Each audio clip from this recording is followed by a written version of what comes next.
What's good, everybody? I'm BPC, and welcome to Competitive Origins MMA. Well, Derek Brunson derailed the Kevin Big Mouth Holland Express. And if you want to know more about that fight, go into the description, and I put a link to a video in which I talked all about the matchup.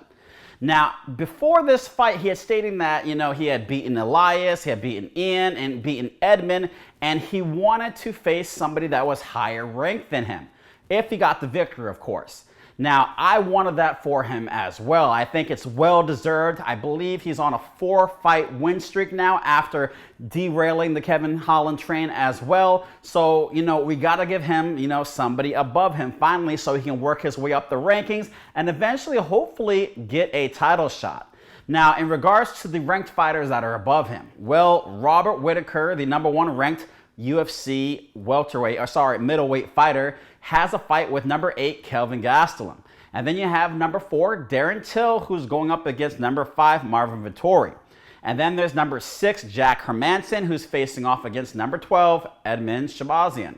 And then you have #3 Jared Cannonier, who's still recovering from surgery in which he broke his arm in the fight with Robert Whitaker. So that leaves just 2 individuals that are ranked higher than him. You have the champion, Israel, the last style bender, Adesanya, and then you have #2, Paulo Costa.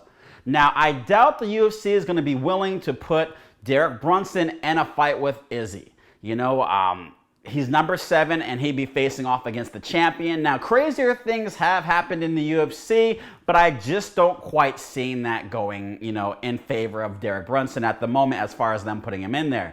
Now, if it was like a last-minute fill-in fight, then yes, I think they would definitely drop Derek Brunson in that fight for the championship, but I just don't see it happening, with all this time out and lots of other fights in the making that they can just plop somebody right in there. Now, also, as Israel was making his leap to get to the championship, he had to go through Derek Brunson, and he absolutely passed that test with flying colors. The fight wasn't that competitive, and Izzy ended up scoring a TKO in that fight. So, like I said, I don't see the UFC going crazy for that matchup to see these 2 individuals go at it again. Now, there is another fighter, and that would be Paulo Costa, who actually pulled out of his fight with Robert Whitaker due to an illness. Now, in the post-fight interview, Derek Brunson had stated he wanted to face off against Paulo Costa and also mentioned that he pulled out. Now, in the post-fight conference, he stated that Costa would be slower than Big Mouth, so therefore he could see some advantages there to facing off against Costa. Now, when actually asked about Paulo Costa, he stated that he wants to fight a fighter that's going to elevate him, get him excited, motivate him, for his fight. And he feel he didn't really have that when he was getting ready for his fight with Kevin Holland. Now, Robert Whitaker, on the other hand, he feels would be an excellent choice for him to match up with. A rematch would definitely excite him and definitely elevate him. And then he also feels Paulo Costa would do the same. Now, like I said, Paulo Costa right now, between Robert Whitaker and Costa, is the only one available. So I can see the Costa fight definitely happening. Robert Whitaker, he's ranked #1. He's basically beating everybody at the top, and he's on the cusp of getting another title fight. So I don't see Robert Whitaker jumping for that fight after he gets his 3rd victory in a row, I believe. In regards to Costa, now that's another question there. Costa feels like he's on the cusp of another championship fight. He was last seen in the octagon against Israel Adesanya, and it was kind of an embarrassing loss. And he wants his payback. He wants his rematch. That's what he's been claiming ever since he lost his fight. He's talked about all these different excuses.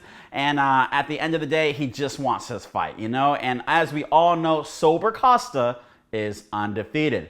Go to the comment section below, guys. Let me know what you think. Do you think the UFC will grant him his wish and have Paulo Costa face off against Derek Brunson? Or do you think the UFC is going to make Derek Brunson wait a little bit longer and give him somebody, that ends up winning one of these, like a Hermansson versus Shabazian fight, which he already faced Shabazian, so I don't quite see that. Maybe if Hermansson were to win, they would give him them.